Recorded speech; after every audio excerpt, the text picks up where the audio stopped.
தொடர்ந்து இது சார்ந்த கருத்தை நம்மோடு பகிர்வதற்காக மூத்த பத்திரிகையாளர் திரு ஜென்ராம் இணைந்திருக்கிறார். சார் வணக்கம். செல்வ பெருந்தகை செய்தியாளர் சந்திப்புல கெடு எதுவும் விதிக்கப்படல, இழுபறி இல்ல, கூட்டணி உறுதியாக இருக்கு அப்படின்னு சொல்றாரு. இது எதற்கான சமிக்கையா எடுத்துக்கலாம்? இன்றைக்குள்ள நீங்க உங்களுடைய நிலைப்பாடுகளை சொல்லுங்கிறது தான் கெடு. இன்றைய தேதி முடியறதுக்குள்ள அவங்க பேசிட்டாங்க காங்கிரஸ்ல இருந்து. அப்போ அந்த கெடுவுக்குள்ள அவங்க ரெண்டு சிதம்பரமும் செல்வ பெருந்தகையும் பேசிட்டாங்கும் போது அந்த இனி ஃபர்தரா ஒரு கெடு இல்லை அப்படின்னு ஆகுது.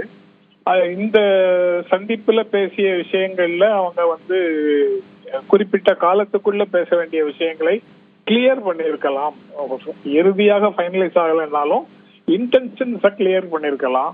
அதுக்கு பிறகு முதலமைச்சரிடமிருந்து கிடைத்த ஃபீட்பேக்கை அவங்க தலைவர்கள்ட்ட சொல்லி தலைமை முடிவெடுப்பதற்கு சிறிது காலம் எடுக்கலாமா இருக்கலாம். அதுக்கு பிறகு அவங்க வெளியிடுவாங்க. அல்லது இப்போது ஏதேனும் முடிவு செய்திருக்கிறத முதலமைச்சர் எல்லா கட்சிகளோடுக்கும் பிரித்து அறிவிக்கும் போது மொத்தமாக அறிவிக்க ஒரு உடன்பாட்டுக்கு வந்திருக்கலாம். உடன்பாடு எட்டப்பட்டிருந்தால், உடன்பாடு எட்டப்படவில்லை என்றால் முதலமைச்சருடைய நிலைப்பாடு என்னங்கிறத அவங்க மேலிடத்துக்கு சொல்றான்னு சொல்லிட்டு போயிருக்கலாம். அது திரும்ப வந்ததுக்கு அப்புறம் அவங்க உண்மைகளை சொல்லலாம். அதனால கெடுங்கிற சொல் இனி பொருந்தாது. திமுக கெடு விதிக்கவில்லைன்னு சொல்றாருன்னா ஃபர்தரா நீங்க உங்க மேலிடத்துல போய் பேசிட்டு திரும்ப பதில் சொல்றதுக்கு இன்னைக்கு நைட்டுக்குள்ள நாளை காலையிலக்குள்ளன்னு அவர் சொல்லல அப்படின்னு தான் நான் புரிஞ்சுக்கிறேன். அப்படி சொல்றத ஏற்கனவே இன்று இரவு வரை விதித்த கெடுவுக்கு முன்னாடி அவங்க காங்கிரஸ்ல இருந்து ரெஸ்பாண்ட் பண்ணிட்டாங்க. அப்புறம் இரண்டு பக்கங்கள்லயும் கூட்டணி தொடர வேண்டும்ங்கிற உணர்வை பகிர்ந்து கொண்டிருக்கிறார்கள் அப்படிங்கிறது ரொம்ப நல்லா தெரியுது. அதாவது இன்னொரு ஆப்ஷன் இருந்தா போய்க்கோ அப்படின்னு முதலமைச்சர் சொல்லல, இன்னொரு ஆப்ஷன் இருக்கு அப்படின்னு இவங்க முதலமைச்சர்கிட்ட சொல்லல. ரெண்டு பேரும் திமுக கூட்டணியில திமுகவோடு தான் நாங்கள் பேசுகிறோம்னு சொல்றாங்க. சரி பேசுங்க, சீக்கிரம் முடிவை சொல்லுங்கிற லெவல்ல அவங்க பேசுறாங்க.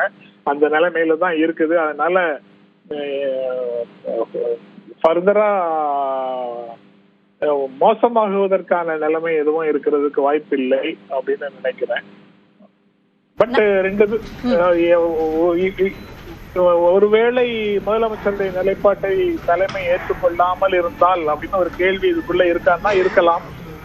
ஆனா mood of the legislative party என்ன சொல்லுது அப்படின்னு அவங்க தனித்தனியாக கேட்டு அறிந்திருக்கிறார்கள். அதுல தமிழ்நாட்டில் இருக்கக்கூடிய எம்எல்ஏக்கள் மிக பெரும்பான்மையான நபர், ஓரிருவர் தவிர எல்லோரும் திமுகவோடு கூட்டணி தொடர வேண்டும் தான் சொல்லியிருக்கிறாங்கிறது ஒரு செய்தியாக தனியாக இருக்குது. அதனால போட்டை கவிழ்க்கும், படகை கவிழ்க்கும் வேலையை காங்கிரஸ் செய்யாது அப்படின்னு இப்போதைக்கு நம்பலாம். நன்றி திரு ஜென்ராம், இணைப்பில் கருத்துக்களை பகிர்ந்து கொண்டமைக்கு.